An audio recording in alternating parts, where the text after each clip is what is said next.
Okay, so we talked briefly about brow ptosis in the video on dermatochalasis, but I just wanted to focus a little bit more on it here to really clarify a couple of things. Now, when I use the term brow, I'm not just referring to the position of the eyebrow hairs. Of course, the hairs are part of what give the appearance of the eyebrow, but as surgeons, the eyebrow is really a three-dimensional structure. If you feel your own eyebrow, you can realize the skin there is thicker, way thicker than the skin of the upper eyelid.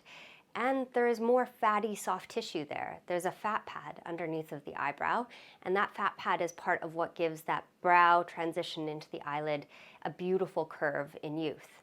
Now, there are normal sort of average positions for the brow. In females, the brow generally sits just above the orbital rim, whereas in men, it sits on average right at the orbital rim. But every individual patient doesn't need to be the average. And so I think that old photographs are super helpful for evaluating the brow position. Some people with low brows have always had low brows. And if you do something to lift their brows, it's going to look surgical and unnatural, not at all like them. Some people have always had higher brows or in the past have had higher brows, and even though they don't have really significant brow ptosis right now, from a cosmetic standpoint, it's a change. And it can be rejuvenating to reposition those brows to where they were in youth. So I think especially when it comes to the eyebrow, old photos are very, very helpful. Now, the next thing to identify is how severe or significant the brow ptosis is.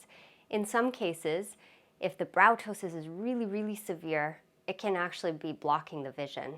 And in those instances, we often lift the eyebrow, usually by making a small cut right along the top edge of the eyebrow hairs.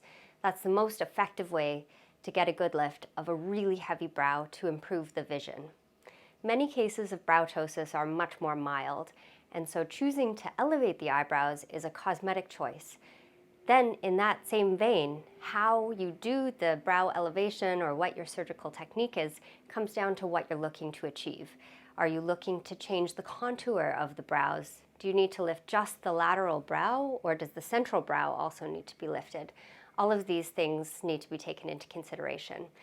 Techniques for lifting the brow in a cosmetic situation can sometimes involve making an incision right at the edge of the hairline and lifting up in this direction, or in some cases making incisions that are back within the hairline and using an endoscope, a little camera, to be able to see down, free up all of this soft tissue, and resuspend it at a higher location. So brows, I think it's really important to get them right, because when you get them wrong, patients can look very unnatural.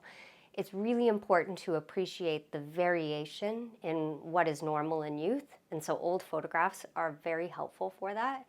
And it's very, very important to identify significant brow ptosis that's blocking the vision, because as I mentioned previously, in these cases, if you just try to, make up for the fact that the brow is droopy by taking a lot of upper eyelid skin, you can have significant problems with closing your eyes at night. And that's something that no one wants to have to deal with.